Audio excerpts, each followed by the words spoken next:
So again, this series is going to dive into the highs and lows and the joy of my love story, my age gap relationship, and I hope by sharing this journey that it can resonate with someone.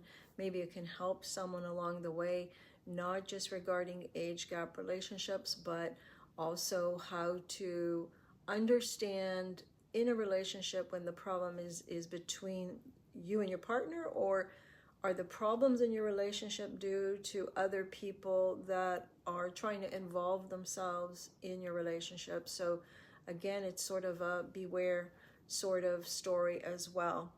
But anyhow, life has plans for us, and this is video number 3.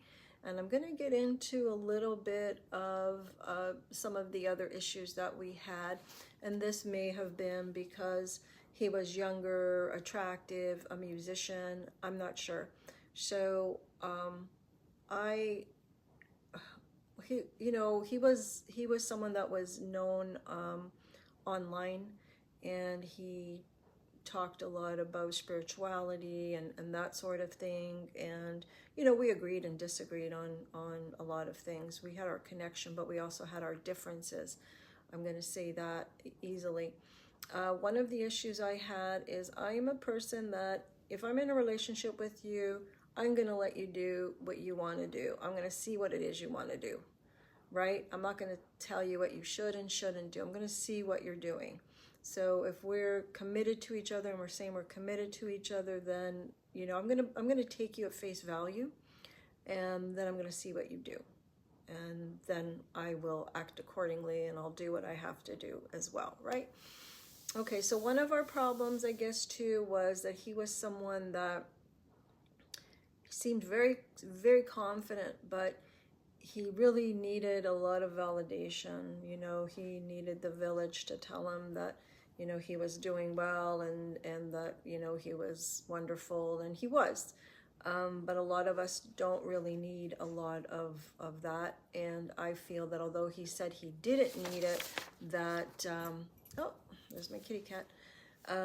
He said he didn't need it, but every day online, I would see that he would be looking for validation. And there was many times that we would get into arguments, I guess, where he was giving other females too much attention and saying, hey, it was nothing.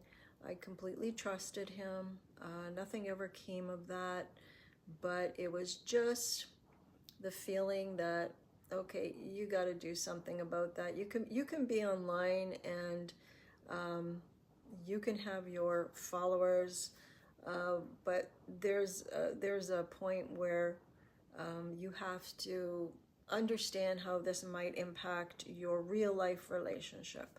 So there was a few times that to me, he didn't think anything of it, of course, right? But to me, he had to just cut that stuff out. I wasn't into it. So we would have a lot of back and forth about, if there's a guy flirting with me and then there's a girl flirting with him. But again, he was the one that was a musician. He was at his gigs a lot, and I would be at home with my kids. So I'm a single mom, one child with special needs, and yeah. So that was one of our problems. The main problem, again, was the psychic in his life and the beliefs he held. He also really wanted to be my teacher, which, I just didn't see it. There was things that, again, I didn't agree with. I don't like being told what to do a lot of the times, and that started our decline in the relationship. So these few things, we were able to sort through a lot of them, or I thought we did. Let's put it that way. I thought we did. So it came to a point where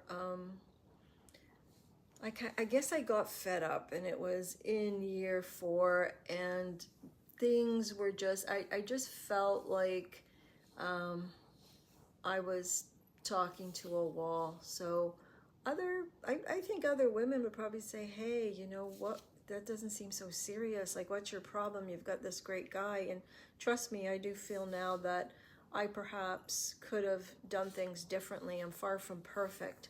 So the way it ended was that I was getting fed up with being told how I should think, or my spiritual beliefs, how they should be. And he was over the top, really kind person, but I think sometimes he used that to his advantage and tried to make me look like I wasn't all that, you know, kind and whatnot. So I got fed up, and it was year 4, and I ended things with him. And this is the part that, you know, I wish I could go back in time and fix things. Of course I can't, but anyway, that's why I'm here, just getting it out there. And it's sort of like it's not just about being in an age gap relationship, it's sort of warning people too about sort of being aware who's surrounding you and who is acting like they're your friends when they're not, because there's also another character in this, and that would be one of my best friends who she was having a lot of problems in her marriage, and unfortunately she became a friend of my boyfriend's. And when I stopped talking to her, because I had just had enough of trying to deal with her, then I found out later after his death that she remained in touch with him as well. And she never came to me to tell me that he was sick and he was dying. So that's kind of probably a whole other video, because I do not talk to this person anymore.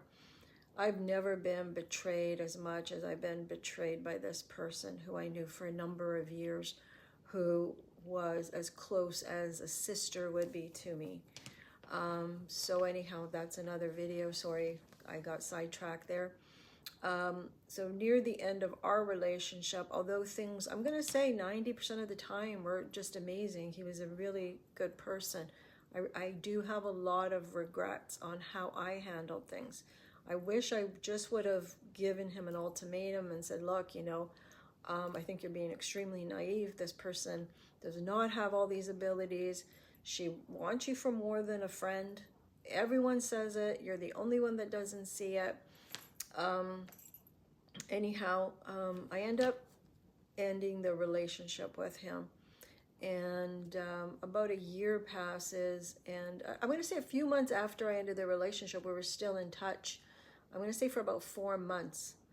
So we were still in touch, and then I had to contact him because one of my friends needed something from him that he sold. And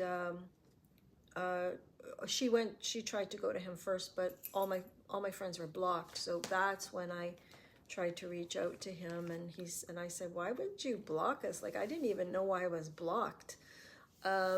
And he said, well, you know, I thought that's what you would want, because, you know, you're always saying that people are in our business and whatnot. So anyhow, he ended up blocking all my friends, and that's really sad, because I think one of them probably could have helped him if he reached out. So I'm going to end the video there, because my next video is just going to get to it on what happened when I found out that he was actually dying.